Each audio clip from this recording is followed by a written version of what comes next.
Welcome to DFS Insights, where the match behind the match comes to life. I am David Geislinger, and alongside me is David Grant Jr., my cousin and co-strategist. The event up on the block is UFC 302, Makhachev versus Poirier.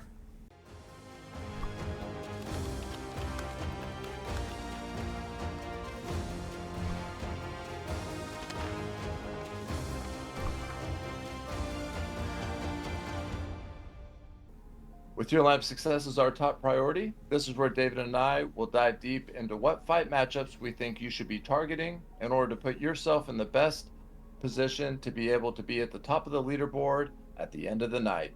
We're going to break down the strategy behind our picks and share our insights to enhance your lineup construction. Make sure to like and subscribe so you don't miss out on any of our UFC, NBA, or NFL videos here in the future. Yeah, well, nice. Yeah, we're covering the NBA Finals currently, so getting on into UFC. Here, this is a pretty nice card. You got Makhachev versus Poirier, Strickland versus Costa, the main event, co-main event there, and then a few other fights that for DFS purposes are really nice too. So yeah, let's go ahead and get right into it. We're going to be going over, like you mentioned, three matchups that we're going to hone in on and, that we think is going to, help you take that, 200K to first here. So, so we can go ahead and give you those three fights that, think we're going to be to help you guys win, that 200K first, and maybe even try to, take it down solo, which would be nice. So, David, if you want to go ahead and start us off here with our first matchup with Grant Dawson versus Joe Solecki. Yeah, so for the first matchup here, we got Grant Dawson versus Joe Solecki. Man, it's going to be a great fight. Grant Dawson's coming off his first loss. Before that, he had 3 wins in a row. And it looks like he had 1 decision and 2 by sub.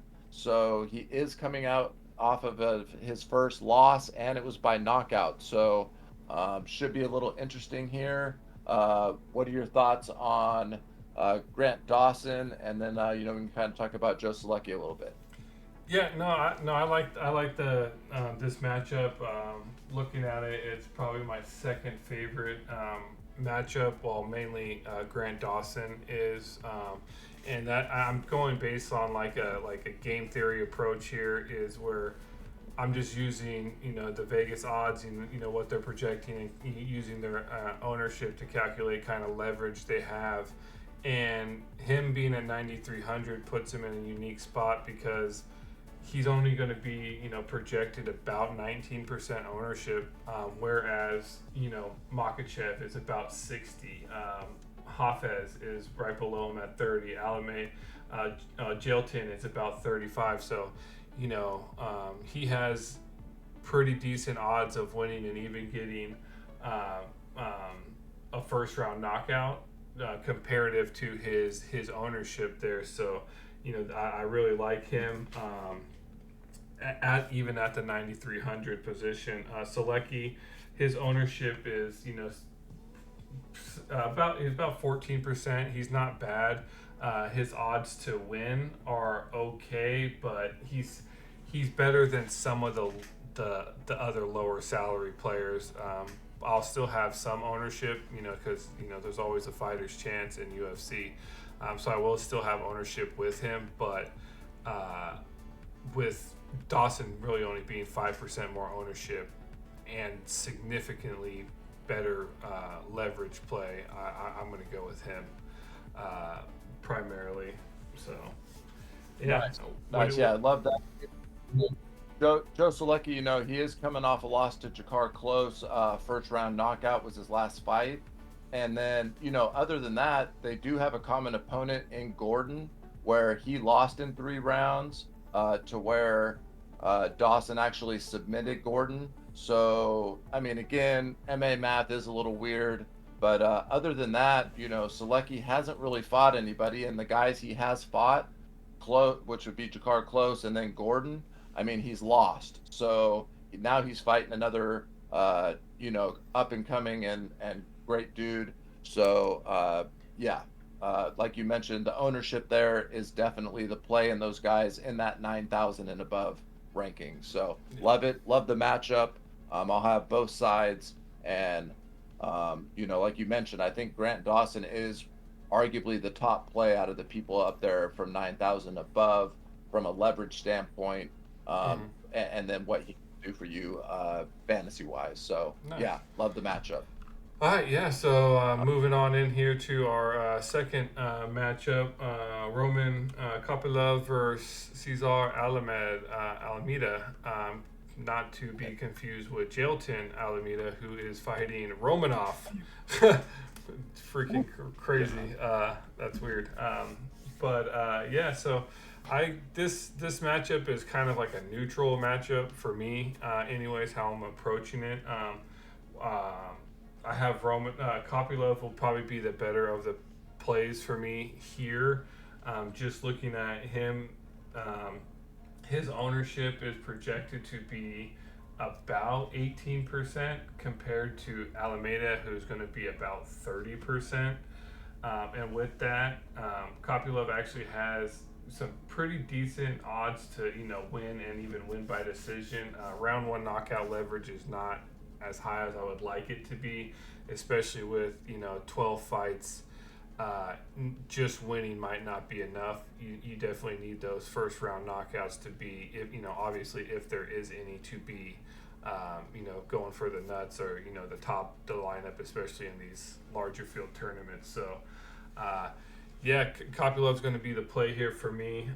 Even looking at it, the DFS community agrees. 77% think he's going to win, and out of that 77%, 68 think it's going to be by knockout, 3% by decision, and 21% by 3% by sub, and 21% by decision. So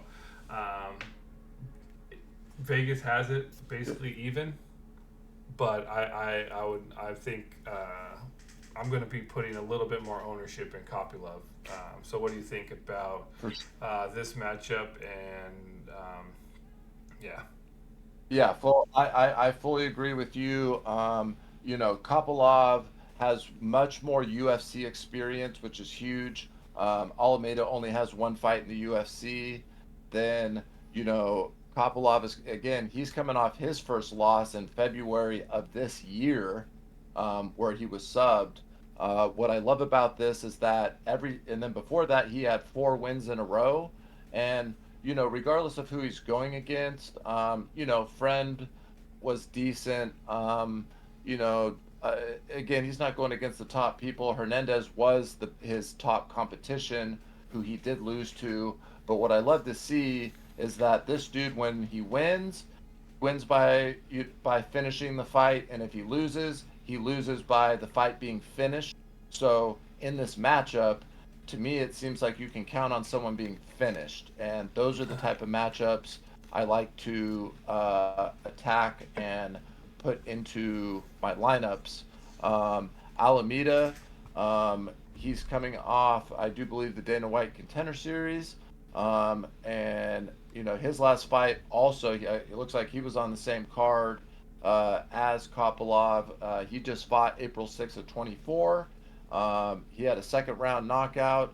He obviously didn't get touched up too much. He clearly was the underdog because he's at 7,700. So once you get below the 8K mark, you are typically considered the underdog. I mean, I know how fights work. So, underdog / toss up. So again, without a whole lot of information on him, again, I like the fact that Kopylov has that experience. And then again, either way, these guys, they've never gone to a decision in their fights. So those are the type of matchups I'm looking to put into my lineups on both sides. So I will have some Alameda and I will have some Kopylov. I may even take some lineups exactly the same and literally just switch those two, because you can easily do that with their salaries being only 200 apart. So, yep, I love the matchup. Nice. All right, cool. Now let's not waste any time here and head over here to the last matchup, and I'll let you go ahead and start this one off. All right, so yeah, man, I'm super hyped for this fight. I was quite surprised to hear that it is a 5-round fight. That does definitely favor Sean Strickland. Sean Strickland is a volume striker, and he trains. He trains for like 8 rounds. He's got the cardio. Again, he's not really known for his power.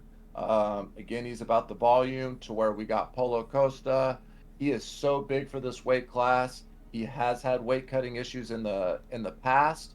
I am a little afraid. He did just fight here in February of 2024 against Whitaker, a former champion. And he did lose. But and then now he's having to lose that weight again. This is his fastest turnaround with this weight cut. So it'll be huge on Friday to see how his weight cut has gone. That's huge. I got Costa winning this fight. If he's going to be the winner, it's going to be by knockout in rounds 1 or 2. And if it gets extended beyond that, I got Strickland all day long, because Strickland will just piece him up, piece him up, piece him up. He does have the power to get him, to get the finish, but he'll strike enough to meet salary and exceed and get him, be able to be in the optimal lineup. So, yeah, man, I love both sides of this fight a whole lot. What are your thoughts on this matchup here? Yeah, I'm gonna go a different take on it. Yeah, I don't like this matchup, as at least from my point of view. The my point, how I'm planning on doing my lineups. Just looking at it, the ownership I think is just too high for the odds that they're getting. I mean, Costa is only Vegas has him at a 190 plus 190, which basically computes over to about 34.5% chance to win, and he's projected about 40% ownership, so he's going to be higher owned than he has the likelihood to win this fight. So to me, that's pretty negative leverage there. And then Sean Strickland is slightly higher. He's about negative 250, and he's 71% chance to win, but he's going to be owned about 45%. So he doesn't have too much leverage going there. I do like Sean Strickland out of the two.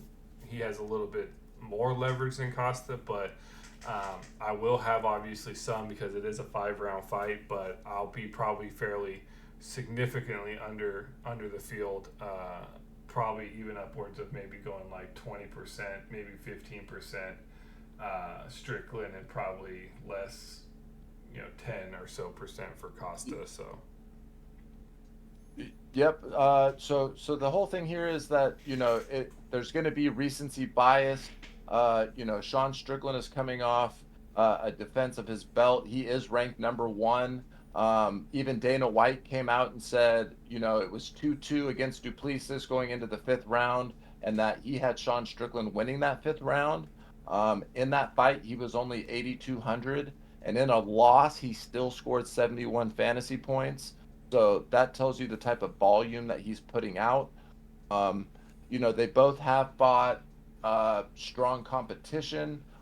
Sean Strickland is on more of that, in the groove and everything. He beat Adesanya, which is one of the biggest upsets in UFC history. And again, that was also by decision. But when you're a volume striker, winning by decision is okay. It's like a Max Holloway type of a deal. If it goes the distance, he's just going to have massive points. And at 88, I love the 8,800. Man, that just makes it so easy for, if Strickland wins, to hit value. And again, with it being the 5-round fight, it's just like you're definitely going to need one of the 2 5-round fights in your lineups to be optimal, because it just is what it is. Whether you want both of them or not, take your pick, but definitely be picking one of them. Obviously, you and I decided on the Sean Strickland Costa fight because Costa can still get a lot of points. He's got the power. The dude's jacked. Yeah. So I'll be equal, to be honest, on both. I just feel like it might be Costa's time to finally get over the hump. So Yeah, but That's me though. like you mentioned, like he only got 71 points in a loss in 5 rounds. So hypothetically, even if he was to win, that he would have only got 101 points, and at the salary at 8,800, 101 is really not going to cut it. Uh, on 8,200, 8,200 though. But no, yeah, I Strickland get. is 8,800 now. No, now, but in his loss to Duplessis though, he was 8,200 in that loss. So you gotta compare it to that, not to his current. Well, I guess I see what you're saying. I see. So if he were to lose now that he's 8,800, I see what you're saying. My bad. Yeah. My bad. That's on me. Yeah, so I mean, like, is there always a I, chance he could get a lot more? But I mean, his volume is up there. Like, the highest he threw 173, 182. And he had some that a little bit, but he's roughly in that mid 150, 150 ish range when the fight goes 5 rounds. So that's kind of what you're looking at. So you obviously you're hoping for the win. Then he gets about 110. So you're really just hoping he gets that win by decision at the end there, and he has the volume. So, well, he will 100% have the volume, as you can see, significant strikes, 73, 137, 81 yeah, only because he knocked out Magomedov, who was no joke in the second round. my only concern with that is even if I had him in there, unless he is, you know, one of the top 6 fighters, because there's 12 fights, so at 40%, 45% ownership on 33,000 entries, I'm literally still going to be tied with him being one of the fighters with 16,000 other people. And as much as I like other people, I don't want to split my money with 16,000 other people. So where, like you said, if I guess if you want to eat the chalk with him, you got to get super creative down the field. So Yeah, cause yeah, for sure. he's the second highest owned player on the slate. Obviously, Makhachev is number one. Yeah, yeah, for sure. No, So, I fully agree. If you're going Sean Strickland, Makhachev is your first two starting, it's like you're you're most not likely you're going to top. yeah, and you're probably not gonna. I'm just gonna let you know right now. You're probably not gonna be in the top 10% in the 200K the first tournament with those two people. And that's the tournament that we're focusing on here, just so Yeah. everyone knows. We're talking about Maine. We're trying to. Oh, strategy for single entry, lower, Lower. yeah, lower fields, Well, completely different. Yeah, way different. So, So yeah, no, with but that, yeah, that's yeah. good debate there at the end. I like it when we don't necessarily agree, it gets two different views out. And then I'm just going to show here. I do kind of like a math analysis here to show kind of the upcoming predictions based on previous fights here up on the screen. So just looking at it, the names that are highlighted in yellow, I don't really rely on the data so much because they have less than 3 fights in the UFC. So take obviously those with a grain of salt, but the other ones been fairly accurate with, I'd say about 60 to 70% accurate there. So this is what math is saying the winners will be for this matchup. So believe it or not, math is math. Fighting's fighting. So with that, good luck. Hope somebody who listens to this, including myself or David here, wins 200K. So yeah, with that, David, go ahead and take it away. Yep. Good luck to everyone out there.